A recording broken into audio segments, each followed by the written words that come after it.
የሽምብር አሸቱንም የበላው ሌላ ነው እኛ የታማነውን በጥርጣሬው ነው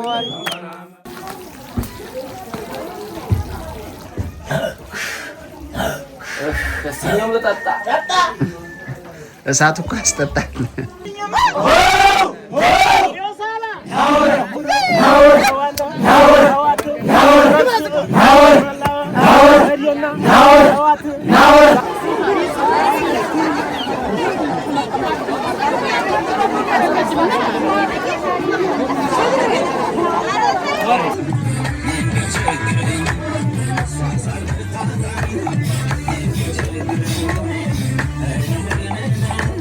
አገር ስንላመድ ዘመድ ስናበዛ እምየወራ ይሉ ቀረሽ እንደዋዛ ብሎ ጋሽ ሰይድ ሁሴን የዘፈነላት። ሰላም የተከበራችሁና የተወደዳችሁ ተመልካቾቼ፣ እስከዛሬ ሂደንበት ወደማናውቀው በጦሳ ቲዩብ አይታችሁት ወደማታውቁት አንድ ድንቅ ስፍራ አብረን እንጓዛለን። በደቡብ ወሎ ዞን የምዕራብ ወረዳዎች እንግዲህ በተለያየ ምክንያት በተለይም በጸጥታ ችግር እንግዲህ ባለፉት 3 ዓመታት በጦሳ ቲዩብ ወደ እነዚህ አካባቢዎች ተጉዘን አናውቅም። አጋጣሚ ሆኖ ግን ምንም እንኳን ሙሉ በሙሉ አስተማማኝ ሰላም ባይኖርም ወደ አንድ የደቡብ ወሎ ዞን ወረዳ ተጉዣለሁ። ዛሬ መዳረሻችን ወረኢሉ ወረዳ ነው የሚሆነው። እንግዲህ ስለ ወረኢሉ ብዙ ማለት ይቻላል። ምናልባትም በቀጣይ ወደ እናንተ በማደርሰው ድንቅ የዶኩመንታሪ ዝግጅት ስለ አካባቢው በቂ መረጃ የምሰጣችሁ ይሆናል። ለዛሬ ግን ጉዞዬንና እዛ ከደረስኩ በኋላ ያለውን ድባብ በመጠኑ የማሳያችሁ ይሆናል። እንግዲህ የዛሬውን ጉዞ ያደረኩት ያው እንደምታውቁት ከሰሞኑ የነዳጅ ዋጋ ሀገራችን ላይ በጣም አስቸጋሪ ሆኗል። እንግዲህ ዓለም አቀፍ ቀውሱ እንዳለ ሆኖ ሀገራችን ላይ ያሉ ስግብግብ ነጋዴዎችና ግለሰቦች በሂደቱ ላይ ሲጨመሩበት ደግሞ ችግሩ ምን ያህል ሊባባስ እንደሚችል ለመገመት አያዳግትም። ለማንኛውም ወደ ወረኢሉ ለመሄድ ሳስብ መናሪያ ሄጄ መኪና አጥቼ ነበረ። ነገር ግን 390 ብር የነበረው ታሪፍ እንዳለ ሆኖ እንግዲህ አውቶቡሶቹ ከማደያ እንዲቀዱ ፍቃድ ካገኙ በኋላ ከማደያ ቀድተውም ማህበረሰቡን ያው ተጨማሪ ዋጋ እያስወጡት ነው የሚገኘው። እኔም እንግዲህ የ390 ብር ታሪፍ ያለውን መንገድ 900 ብር ከፍዬ ነው እንግዲህ ከደሴ ወደ ወረኢሉ የተጓዝኩት ማለት ነው። እንግዲህ ጉዟችን መንገዱ እጅግ አስቸጋሪ ነበረ። በተለይ አቧራው በጣም ከባድ ነበር። ከዛ ባሻገር ያው አስፓልቱ ስለተሸራረፈና ስለተበላሸ ጉዞውን አስቸጋሪ አድርጎት ነበረ። ወደ ወረኢሉ ስትጓዙ እንግዲህ ከደሴ በገራዶ በኩል ከወጣችሁ በኋላ ገልሻና ጠባሲትን አልፋችሁ ጉጉፍቶ ስትደርሱ ዋናውን ወደ ለጋምቦ ወደ ቦረና የሚሄደው መስመር ትታችሁ ጉጉፍቶ ላይ በግራ በኩል ትገነጠሉና እንግዲህ ወደ ወረኢሉ ጉዞ ታደርጋላችሁ ማለት ነው። በዚህ መንገድ እንግዲህ መጀመሪያ ወረኢሉን ከዛ ቀጥሎ ጃማን ታገኛላችሁ። ከጃማ በኋላ ሰሜን ሸዋ ነው የሚሆነው። በቀጣይ እንደነገርኳችሁ በዋናው የዶኩመንታሪ መሰናዶ በዝርዝር ነግራችኋለሁ። እንግዲህ ከጉጉፍቶ እንደተገነጠልን መጀመሪያ የምናገኛት ጥንታዊ ከተማ ካቤናት። የተቀመጥኩበት ቦታ በጣም አስቸጋሪ ስለነበር ከዛ ባሻገር መኪና ውስጥ ከፍተኛ የሆነ አቧራ ይገባ ስለነበር ያው ካሜራዬን እንዳያበላሸው በሚል በያዝኩት የእጅ ስልክ ነው የቀረጽኩት። ለዛ ነው ምስሉ ጥራት የሌለው። ካቤንም ያው ከተቀመጥኩበት ወንበር አንጻር በደንብ ላያት አልቻልኩም። ካቤን አልፈን እንግዲህ ቀጥሎ ያለችው ሰኞ ናት። እኔ ግን ሰኞ ሳልደርስ እንግዲህ ወርጄ ወደ መዳረሻዬ አቀናለሁ ማለት ነው። ተመልካቾች አሁን ያለሁበትን ቦታ መገመት አትችሉም። እንግዲህ ለመጀመሪያ ጊዜ ጦሳ ቲዩብ በመደበኛነት ስራ ከጀመረ በኋላ ማለት ነው ወደ ምዕራብ ወረዳ መተናል። አሁን የምንገኘው ወረኢሉ ወረዳ ነው። ለምን መጣሁ እንዴት መጣሁ የሚለውን በቀጣይነት ታዩታላችሁ። አሁን እዛ ማዶ መንደሮ መጓዝ ያለብኝ ከመኪና ወርጃለሁ ገና። ለዛሬ መዳረሻዬ ወይም ድንቅ የገጠር ሰርግ የሚደረግበት አካባቢ ልዩ ቦታ የት እንደሆነ አልጠቁማችሁም። ምናልባት የወረኢሉ ወረዳ ልጆች መገመት ትችላላችሁ። ተመልካቾቼ ደግሞ በቀጣይ በዋናው መሰናዶ ነግራችኋለሁ። የተወደዳችሁ ተመልካቾች እንግዲህ አካባቢው እንደምታዩት እጅግ ያምራል። የታደንኩበት ሰርግ እጅግ የሚደንቅ ነው። ሰላም አላችሁ? አማን ናችሁ? አለን። ሰላም ናችሁ? ገና ረንግዳ ነኝ ለሀገሩ። እዚህ ማዶ ሰርግ እዛች ግራሯ ውስጥ እዛ ነው። ወደዛ ናችሁ እንዴ? እሺ እቺን ይገዛ እቺን አማን ናችሁ? ሰላም ነው እቴ? ምንም እንግዳ አትሆኑም። እንግዲህ እዚህ ገና ከመውረዴ እዚህ መኪና መንገድ ዳር ሰው አግኝቻለሁ። አባባ ሻንጣዬን አግዘውኛል። ደስ ብሎኛልም። ግን ደግሞ በቃ ለ3 አመታት ያህል ወደዚህ ለመምጣት በነበረው ስጋት እሳ ደህና ናችሁ? ሀገሯ ማን ነው? ሀገራችሁ ዝናቡ ብዙ አላጠገበምሳ? ወደ ደሴ ምናምን እኮ በጣም አጥግቧል። እዚህ ገና ነው። የወንዱ ወገን ነኝ። አዎ የመኪናው አቧራ ተው አይወራም። መገኘቱ መኸር አምራች ነው እንዴ? ሀገር የመኸር አምራች ነው። አዎ ሳይው እኮ ብላጊው ዝናቡም አላጠገበ እናንተም አልዘራችሁ። ያው በጂሊተርና በቦይ የሚመጣ ነው መስኖ የወንዝ ዳር ጋር መስኖ አለ። ይሄ የማን ወንዝ መስኖ ነው? እዚህ ሰልጊ። በታች ካቤ ድረስ ይሄዳል መሰለ። ካቤ ድረስ የወንዛውንቱ እንደው ሰኞ በዚህ ቅርብ ናት ሩቅ ናት? ሰኞ አሁንስ እንደው አማኑ ሀገሩ ገና ነው። ደህና ነው ለማለት አይመች። አዎ ሰላም ነው ለማለት አይመች። እንደው ከባድ ነው። እሷ ማን ያርገው? እንደው እሱ ፍርድ ይንጣይታል አይደል? በጣም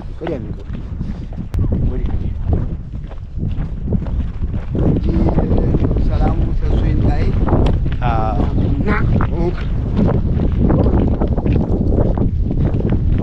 በዝናችሁ እናንተ አብሽሩ። እንግዳ አላህ ይስጥልኝ።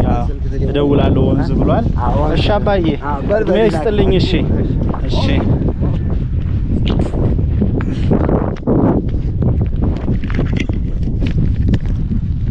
ጉዞ በጣም አቧራ ነበር ተመልካቾች። በጣም አድካሚ ጉዞ 6 ሰዓት የተነሳን አሁን 10 ተኩል 4 ሰዓት ተኩል ወስዶብኛል።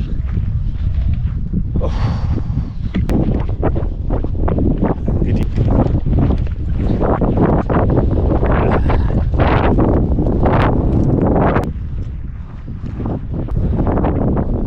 ወገቤና ሞኛል። በዛ ላይ አሁን ሻንጣው አማራጭ የለኝም።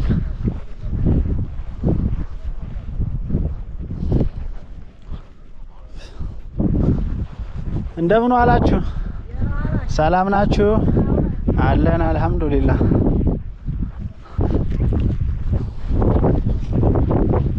እንደምታዩት የሚገርም የመስኖ ሜዳ ነው። እንደምን ዋላችሁ? ሰላም ዋላችሁ? አለን አልሐምዱሊላህ።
ሄሎ ወንድም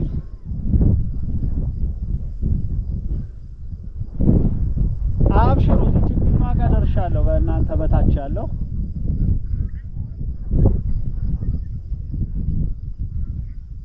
እሺ፣ ችግኙ ጋር በዚህ በግራ በኩል ችግኙ ስር ነኝ። ሜዳው ላይ ምናልባት ታይኝ ይሆናል። ቀይ ነው ከላይ የለበስኩት እኔም እሳሩ ላይ ያው በዚህ በግራ በኩል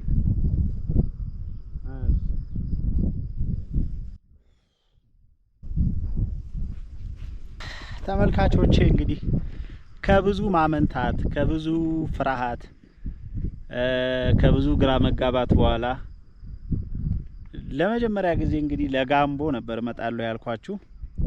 አለ ያለው ነው የሚሆነው። ወራይሉ መጥቻለሁ። አገር ስንላመድ ዘመድ ስናበዛ እምየወራይሉ ቀረሽ እንደዋዛ ብሎ ጋሽ ሰይድ ሁሴን የዘፈነላት የወራይሉ ወረዳ ላይ ነው የምገኘው። አሁን እንግዲህ በሚገርም አጋጣሚ እዚህ ተገኝቻለሁ። እጅግ ሸጋ የሆነ የሰርግ ዝግጅትም ወደ እናንተ ማደርሳችሁ ይሆናል። እንግዲህ አካባቢው ሰላም ሆኖ እዚህ መምጣት ስለቻልኩ በጣም ተደስቻለሁ። በተለይ አካባቢ ብዙ ነገር አሳልፏል። ይሄ ማህበረሰብ ብዙ መከራ አይቷልና ዛሬ ደግሞ ሰላም ሆኖ ባንጻሩ እኔም የዚህን ማህበረሰብ ደስታ ልካፈል እዚህ በመገኘቴ ደስ ብሎኛል። እናንተም ትካፈላላችሁ። ከሰሞኑ መዳረሻችንና መቆያችን የወራይሉ ወረዳ ይሆናል። አብራችሁን ቆዩ። ተመልካቾቼ ካቤዛ ርቀት ውስጥ ላይ ነው የሚገኘው። ይሄ በርቀት ያለው ቪዲዮ ነው። ከዛ ወደዚህ ትመጡና ሰኞ ገበያ በዚህ ጋር ታገኙታላችሁ።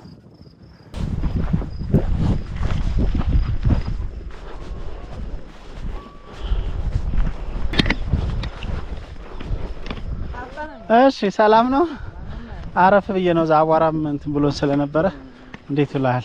አረፍ እንበል። አራሁም ሄድ እንችላለን። አብሽ ማን ልበል? እንተዋወቅ። ኑሩ ይባላል። ጀማል እባላለሁ እኔ። ሰላም አላችሁ?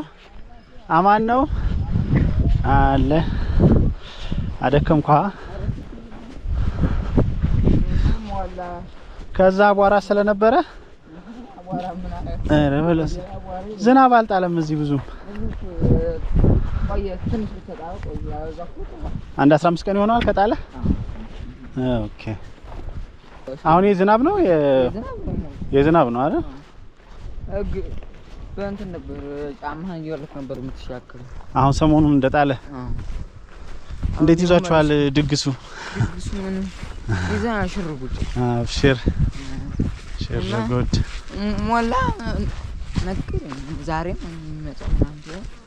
እናቴ ነበር የነገረች ፋጢማ። እናትህ ፋጢማ ሰይሪድ እዚሁ ናት?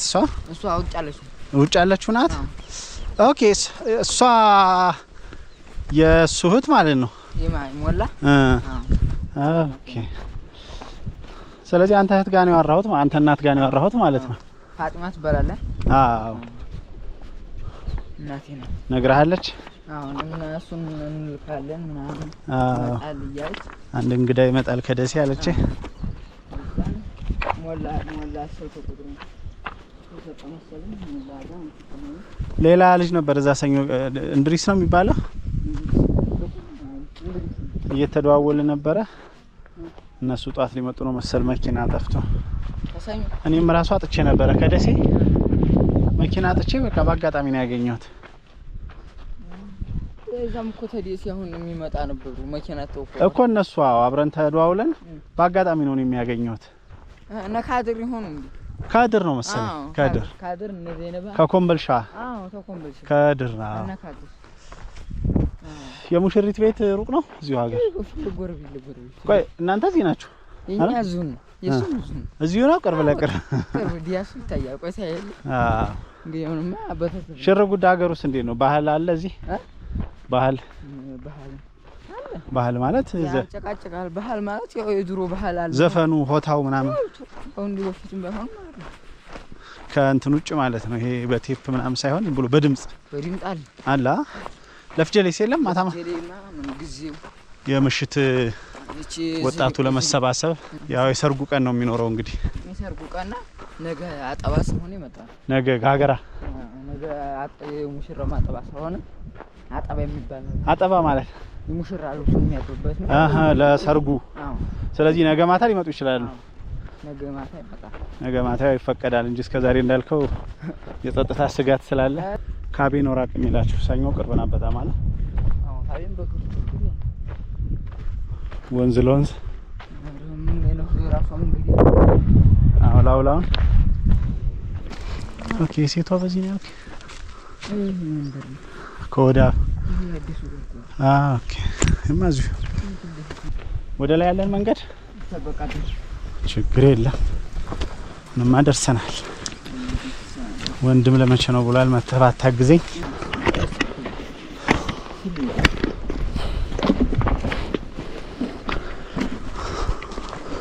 ሙባረክ እንዴት ዋላችሁ ደህና ናችሁ ሁሉ ሰላም ምን እያረጋችሁ ነው ተጫወቱ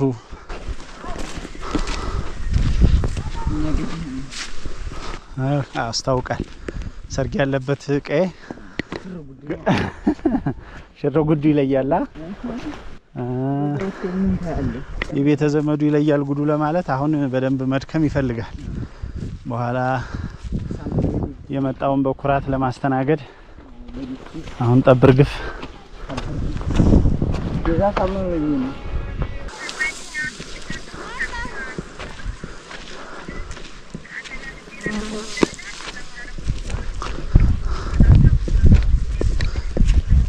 እሺ ኮንታክት ምንም ሲያስፈልግ እቀበላችኋለሁ እሺ ድንገት እንትን ካለው ቴክስት አድርግልኛለሽ እሱንም ከረሳ እሺ ተው አመሰግናለሁ ግን አደከምኩሽ ያው ወቅቱን ስለምታውቂው ቀጥታ ዛኔ ኩታውን አሁን ነገ ጋገራ ምናምን ስላለ ዶክመንታሪ ስለሆነ የሚዘጋጀው ቀድሜ በየነው አዎ እንጂ ለቀጣዮቹ ከሰኞ ጀምሮ ደግሞ እዚሁ እናንተ ጋር ቅዳሜና እሁድ አመቻችቼ ዞሪ እንግዲህ እሺ ተው እሺ ሰላም ዋላችሁ እንዴት ዋላችሁ አማን ናችሁ ሰላም ነው ችግር የለም ሰላም ነው አለ ይሄን ቪዲዮ መታረጉ ወዲሁ ሚዲያ ለቆ ይሄ አይ እንትን ነው ለነፋዲ ለነሱ ይሰራል ከዛ ደግሞ እና ለጓደኛ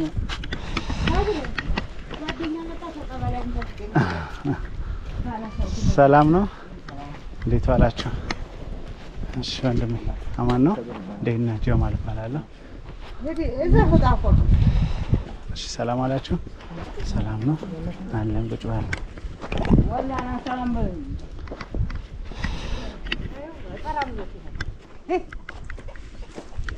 ይራመዲያል ዳሩ የታቀዋል ይታረስ ይሄ ምንድነው ብለህ እሺ ሰላም ዋላችሁ አማን ነው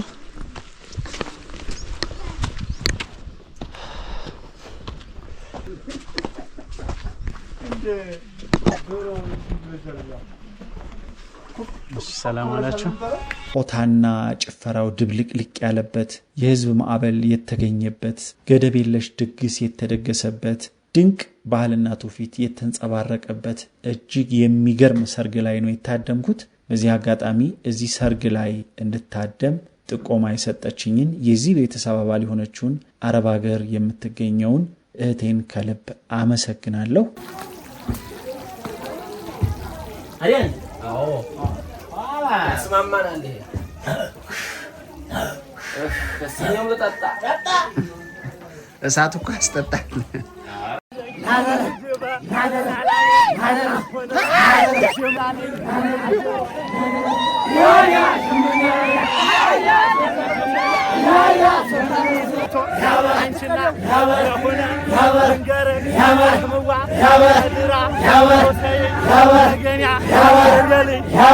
እንግዲህ በቀጣይ ለእናንተ እጅግ ልዩ ነገር ይዤ እመጣለሁ ግንቦት 8 ዕለተ ቅዳሜ መሰናዶ ወደ እናንተ የሚደርስ ይሆናል የወራይሉ ማህበረሰብ ምናልባትም ባለፉት 4 አመታት ማለት ይቻላል ከሰሜኑ ጦርነት ጀምሮ እስካሁን ድረስ ባንድም በሌላም በዚህኛው ወገን በዛኛው ወገን መከራና ስቃዩን ሲበላ የቆየ ማህበረሰብ ነው ግን በዚህ ሁሉ ስቃይና መከራ ውስጥ ሆኖ እጅ የማይሰጥ የማይበገር ስነልቦና ያለው ማህበረሰብ ነው ብዙ ፈተና ብዙ ችግር አሳልፈው በዛ ችግርና ፈተና መካከል ደግሞ ፋታ ሲያገኝ እንዲህ አይነት ማህበረሰቡን የሚያገናኝ ባህልና ሴቱን የሚያስቀጥል አብሮነቱን የሚያጠናክር የጋራ ሴቱን የሚያዳብር ሰርግና የአብሮነት ፕሮግራሞችን ከማድረግ አይቦዝንም እኔም በዚህ አጋጣሚ በዚህ አስቸጋሪ ወቅት እዚህ ስፍራ ላይ ተገኝቼ በዚህ ፕሮግራም ላይ መታደም ስለቻልኩ እጅግ በጣም ደስተኛ ነኝ በተለይ ደግሞ ይህን ድንቅ ነገር በካሜራዬ ወደ እናንተ ለማድረስ እድሉን በማግኘቴ ደስታዬ ወደር የለውም የሽምብር አሸቱንም የበላው ሌላ ነውን እኛ የታማነውን በጥርጣሬው ነውን።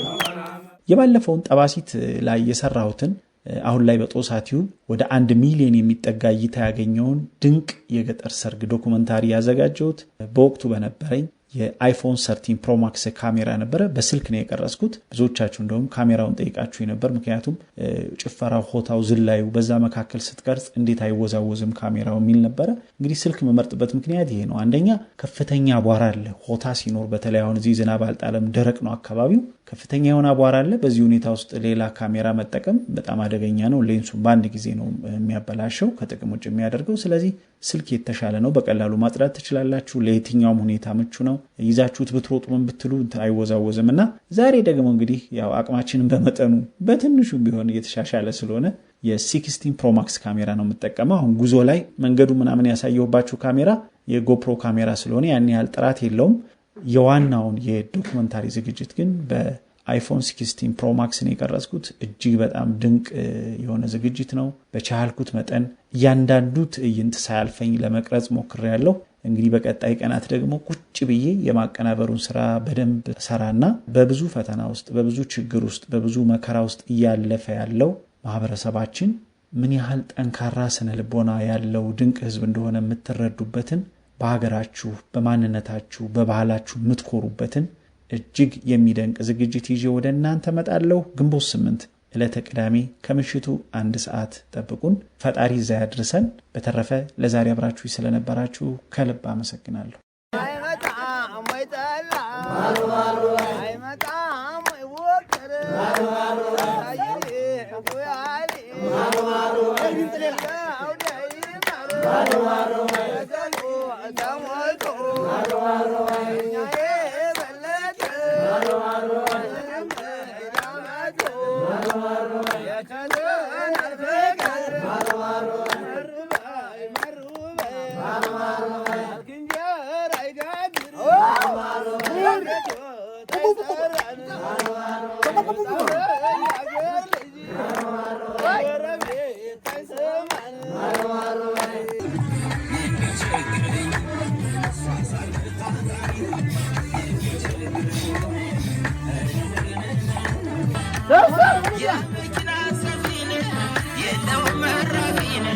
ويزيد